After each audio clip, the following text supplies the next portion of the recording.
Well, tens of thousands of illegal immigrants are pouring across the U.S. southern border every day. Thousands of Chinese nationals were captured on camera over the past few days in the Darien Gap by investigative journalist Michael Yon, who says tens of thousands of Chinese have been passing through the gap on their way into the United States on a regular basis. Separately, last week, a group of illegal Muslim immigrants were confronted by a group of journalists in the United States, asking, "Where did you come from?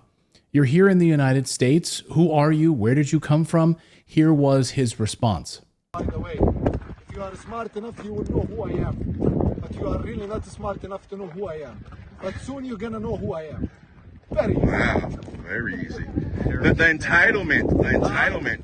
No, believe me, I'm much better than that. The entitlement, guys. Wow. You will see soon. So you will know who I am soon enough, he says. Well, that's chilling, and it didn't take reporters very long, actually, to figure out where this guy was from. Turns out this man was allegedly from Azerbaijan, and he'd been in jail for the last 12 years on terrorism charges. Take a look at this. By the way, if you are smart enough, you will know who I am. But you are really not smart enough to know who I am. But soon you're going to know who I am. Very easy. Wow, very easy. The entitlement. No, believe me, I'm much better than that. The entitlement, guys. Wow. You will see soon. So there you can see he was arrested 12 years ago for terrorism, organizing explosives among the charges to carry out terrorist attacks, and somehow just released last week on January 19th from prison, and he's already in the United States. What in the world is going on here? Again, this is happening in the United States. And this week, the Supreme Court of the United States ruled that the Biden administration can remove razor wire from those border fences that the Texas National Guard had erected to try to keep terrorists out, to try to keep the illegal invasion from happening. So what is happening to our country? Well, Tucker tweeted this just a short time ago. So it's unanimous. Everyone in power, from the White House to the hedge fund managers to the Supreme Court of the United States, has decided to destroy the country by allowing it to be invaded. That leaves the population to defend itself. Where are the men of Texas? Why aren't they protecting their state and the nation? Investigative journalist Michael Yon joins me now from the Darien Gap in Panama, the major choke point where these illegals converge before heading up to the United States, using luxury buses to be ferreted up to the United States border. Michael, you just exposed a stunning story down there in Panama that involves the head of Homeland Security, Mayorkas. I want to get to that story in a moment because it's incredibly important. But first, I just want to get your thoughts on a couple of the points that I just made. Number one, on the terrorists having the balls to tell this U.S. reporter, "Hey, you'll find out who I am soon enough." What was your response when you saw that? We see this all the time. This is normal for people like me and quite a few others who are on the border all the time, whether Texas, Mexico, Arizona, the whole works, California, or down here in the Darien Gap, Colombia. We see it everywhere, constantly. Very arrogant, very pushy, often. You can tell a lot of these people are on a mission, and that includes Chinese as well. I just took Brett Weinstein and Chris Martinson and Masako Ganaha and Ann Vandersteel back to the Darien Gap with Chuck Holton. We were in there again at the camps, took them out deep into the jungle. Of course, Chuck Holton and Masako Ganaha go down there all the time. And there were many Chinese again, always arrogant, always pushy, always, one guy, for instance, I asked where he's from, and he said Korea. And I said, and then he spoke to his wife, apparent wife, in Mandarin. I said, "You're not from Korea, you just spoke Mandarin." And he laughed. He obviously spoke English as well. And then his apparent daughter, maybe she was a teenager, she spoke some English, and she said, "Oh yes, we're Chinese." Yeah, obviously, right? I mean, I can tell the difference by looking at them. I spent a lot of time in China and Korea and all over Asia, many years, right? And so, but the bottom line is, a lot of the people coming in are definitely on a mission, and a lot of the Chinese go in and they grow marijuana. For instance, in Maine, they've got a huge amount of marijuana facilities in Maine and Oregon and in Oklahoma, California. And what are they putting in that marijuana? Who knows, right? So this is a very serious issue. And Islamic, you got to keep in mind, probably the most dangerous Islamic terrorist organization for Americans is Hezbollah. And Hezbollah is very thick down in Venezuela, right? And the number one group of people coming through are Venezuelans. Many of the Hezbollah speak Spanish fluently, right? And so I'm sorry if you hear background noise. That's actually the Panama Canal back there behind me, and there's a railway and a road back there. So, but the bottom line is many of these people from, in 1994, there was a terrorist bombing here in Panama. It killed 21 or 22 people. About a dozen were Jewish. I recently had lunch with one of the relatives, and within one day of that, there was another attack in Argentina that killed about 85ish. It was a lot, right, at a Jewish center. That was Hezbollah. They got the mastermind behind the Panama attack is believed to now live in Venezuela, and he owns a bar. You can't make up this stuff, right? So he's still there. So these people that come in to Venezuela, if you're Iranian, you can get a passport immediately.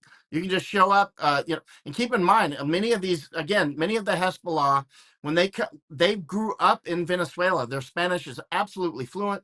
They can pass as Venezuelans, no problem whatsoever. They've got the accent, the body language, the soccer team, the whole works. And I've seen a lot of these guys with these sort of fake passports pretending, trying to pass themselves off as different nationalities. Of course, we saw this during Vietnam, people pretending to be Filipino. And so, obviously different passports pretending to, to fly under the radar. I want to get your take on something you uncovered in Panama, which is a bombshell story. The HIAS facility that you uncovered there is a China camp. Can you explain what this is, and Secretary Mayorkas being a part of this illegal invasion of the United States? Oh, yes. I mean, I've been talking about HIAS for 3 years now. When I first saw him in Darien, that's right. The Hebrew Immigration or Hebrew Immigrant Aid Society, right? And right. So, but it never congealed with people exactly what they are. Doug McGregor, Colonel Doug McGregor sent me an email a few days ago, and he said, Mayorkas was a board member of HIAS, the Hebrew Immigrant Aid Society. Actually, Mayorkas is from Cuba. He was born in Cuba, and both of his parents are Jewish, which is interesting. That's probably why he was on the board of HIAS, right? And then he moved. You can see there's a congratulatory letter from HIAS on their website for Mayorkas moving on to bigger and better things from HIAS to become Secretary of Homeland Security. Now, I just took Brett Weinstein and Chris Martinson to the camp where you see the photo of the HIAS sign. They have the HIAS actually one of their headquarters is like 5 minutes walk from me right now in the City of Knowledge in Panama. But down in Darien, they have another office. Actually, it's a building that I almost rented, but HIAS got it first, and it's right beside China Camp, what I call China Camp. Here they call it San Vicente Camp. But China Camp is the camp that Mayorkas went to on April 18th, 2022. I was physically present when he did it. I have video when he did it. He came there on April 18th, 2022, right next to the HIAS building, which is China Camp, and he increased the size of that camp. This is the main camp. It's really not a camp much anymore. It's more of a bus station. When you come out of the jungle, you can go there, get a shower, and then get on the buses and head up to Costa Rica and Nicaragua and end up in the United States in a week or so. Now, the HIAS, the China Camp, also here called San Vicente Camp down in Darien Province. Again, I've spent months down there right beside this camp. That camp, the trailers that they put in after Mayorkas came with fistfuls of cash in 2022, the trailers are from China. So in other words, these trailers, I've been inside the trailers, bunch of bunk beds, very clean, very nice, showers. Those facilities actually were made in China, bought with American money. HIAS is mostly funded by American money. It's public.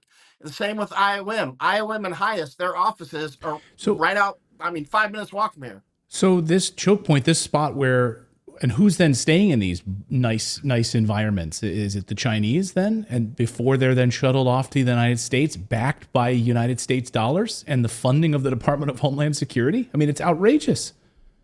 Chinese, Syrians, For instance, Anthony Rubin, who you've had on your show several times, the man works hard. He was working late last night, sending me incredible stuff. And Anthony Rubin, if you remember when he confronted those Syrians, and it was really a little dangerous for Anthony, he's got a wild side to him. Well, he was outnumbered about 10-1, and he's confronting those Syrians. Or they said they were Syrians. That was at China camp. That's on the road right in front of Hias. So Hias was about 30 or 40 meters from where Anthony was, kind of calling out those Syrians. They were actually staying at China camp. So funneling American dollars to expand the size of this China camp, using U.S. taxpayer dollars to expand, make it a cushy environment for illegal Chinese and other immigrants to stay and then be ferreted off using luxury buses to the United States. Do I have that correct? That is correct. That is accurate in detail. Now, again, Dr. Chris Martenson and Brett Weinstein and Masako Ganaha and Vandersteel, Chuck Holton, I just had them, not that Chuck needs anybody to take him deep into the jungle. That's where he spends a lot of his time. But we were out at Canam and Brio, which is where the Chinese have more money, right? So they take an easier route through Darien Gap. There's not like there's one route through Darien. There's many routes. And the more money you have, the easier it gets. And if you take the easiest routes, it's more like an adventure vacation with the Kuna Indians, carrying your stuff on horses. You come through clean, and you sleep a night in the jungle and that sort of thing. And they come out in this village called Canan Membrillo, which is about 3 hours or 4 hours upriver by Piragua. It took us about 4 hours that day because unfortunately we had 15 horsepower engines instead of 30, which I requested, and from the Indians. But we're pushing the boats. We get upriver, and you'll see in Canan Membrillo, Canan is the name of the village. Membrillo is the name of the river, Rio Membrillo. So they call it Canan Membrillo. It's an Imbra village. They are expanding that facility for more Chinese and others to come through what we call the ATM route. We call it the ATM route because that's the money route. That's the route that people come through. They never get raped. They don't get murdered. They don't get robbed because they pay up front. They pay thousands of dollars. I think I may have sent you a Chinese video one time. And you see the Chinese, it's in Mandarin, but they're coming through Colombia, and they come through on the boats. They get on the horses. It's a total vacation video. I'll send it to you if you haven't seen it yet. But they come through Canan Membrillo. Part of that route. It's a total vacation. They're like, yeah, here we are in Panama. Here we are. We spent the money, and we're getting, with the help of the Americans, we're invading your country right under the watchful eye of the Biden administration and Secretary Mayorkas. I want to get your take before I let you go here, Michael, on what happened this week with the Supreme Court and Texas. Now, it looks like, by all accounts, a cold civil war, right? You have on the one side Texas saying, we're not going to abide by what the U.S. Supreme Court is saying here. We're going to protect our border and set up these razor wire fences, the Texas National Guard. The other side, of course, the Biden administration winning this ruling by the Supreme Court that they can remove this razor wire. But to me, I'm not a Texan, it looks like it looks fake. It looks like showboating because you've had years, Governor Greg Abbott, to secure your border. You've had years to do this. Now, suddenly you're doing it. It just seems phony to me. What do you make of this? Are we heading for a civil war, or is this showboating by the Abbott administration? What's happening here? You know this better than anyone. Oh, we're clearly going into a civil war. I've been calling out Abbott for a long time. As you know, I spend a lot of time in Texas. I've been all over that border in detail. Abbott is a member of World Economic Forum, period. That's all you need to know. That's the uniform he wears. He's basically the Texas sector chief for the World Economic Forum. Everything he's doing with Biden, like Abbott fighting Biden, it's all kayfabe. I mean, I was down on the Mexican side at Piedras Negras, which is on the Eagle Pass is on the Texas side, and I was watching Abbott on my phone, and he's talking about how he's closing the border at Eagle Pass. This was like a couple of years ago, and I'm watching him cross right in front of me. My toes are practically in the Rio Grande, and I'm yelling over to the National Guard, hey, you're doing it wrong. I'm watching your boss right now. He said you're closing it down. I'm watching the Texas National Guard help him up the bank, right? I mean, it's all kayfabe. Abbott is one of them. Abbott is not our friend. Abbott is World Economic Forum. World Economic Forum is closely allied with the Chinese Communist Party. When I took Brett Weinstein down here, he just went home 3 days ago now. I think he was in disbelief when it was clearly he was in disbelief when he first came here. He didn't quite see what's actually happening. But within just a couple days, you could see the light bulbs were popping. I mean, he started to realize hey, this really is Chinese. This really is the World Economic Forum. This really is IOM. This really is Highest and all these other. Look, where I'm at now is called the City of Knowledge in Panama, right? This was the U.S. Army South headquarters. I'm in the old U.S. Army South headquarters right now. That's the Panama Canal right there behind me, right? This is Fort Clayton. This, for those who are stationed here, I am at your Fort Clayton, the formerly beautiful base, guarding the Miraflores locks over here and the bridge over there and the canal behind me, right? And the railway right underneath, right? So that's why Fort Clayton is here. This is all these arteries coming together. Now, in 1999, when we gave it back, after we built it up even more, we gave it to Panama with the keys in the door, literally. And now IOM has the choice. That's the International Organization for Migration. They are the chief engine of the invasion, the IOM, or in some languages, OIM. But anyway, their office, 5 minutes walk from me right here, their flag flies over Fort Clayton right now with the Panamanian flag. They just had last Saturday their 25th anniversary of opening the City of Knowledge. This was, again, when it turned over from Fort Clayton 25 years ago, it became this hub, which is now the headquarters for destroying the United States and Central America.